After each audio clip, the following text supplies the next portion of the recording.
যাতে আগামী দিনে এই সমস্যাগুলো না হয়, তার কারণে আমরা আজকে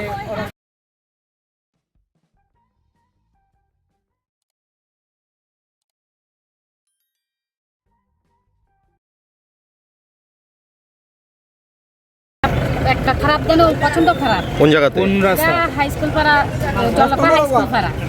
রাস্তা কি সমস্যা হয়েছে? কিটা খারাপ হয়েছে? ইয়ার রাস্তা একটা পুরা অর্ধেক সাইডে উঠে গেছে। কোনো ডেলিভারি রুগী আনন্দ জানা, কোনো একটা গাড়ি যাইতে বললে জানা, আমরা দিকে শুধু রাস্তার অজুহাত দেয়া।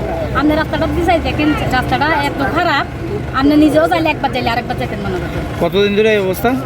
প্রায় 5-6 বছর হয়েছে। তো আজকে আপনারা মানে কখন থেকে বসেন এই রাস্তাতে? কয়েকবারে কোয়া হয়েছে, কয়েকবারে পঞ্চায়েতের মধ্যে দেওয়া হয়েছে। আজকে রাস্তা অবরোধ কোন সময় থেকে শুরু করছে? ওই তো প্রায় 1 ঘন্টা। এখন পর্যন্ত কেউ আইসেনি? কোন জায়গায় রাস্তা অবরোধ? জলফা বাজার। এখন পর্যন্ত কেউ আইসেনি আপনার সঙ্গে কথা কইতো? পানীয় জল দপ্তর থেকে একজন আছে। মানে কি আপনাদের কি জলের সমস্যা আছে? জলের সমস্যা, কারেন্টের সমস্যা।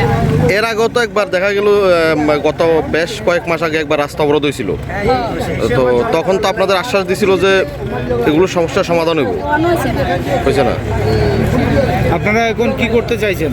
কতক্ষণ পর্যন্ত চলবে আপনাদের এই অবরোধ? আমরা চাইছি আমরা যাতে একটা সুরাহ করে দেয়, কয়দিনের ভিতরে দিতে পারবো বা কয়দিনের ভিতরে করাতে পারবো, আমরা কই যেতে তারপরে আমরা সারি দেবো রাস্তা। সরাসরি আইলে আমরা সরাসরি কথা বলি।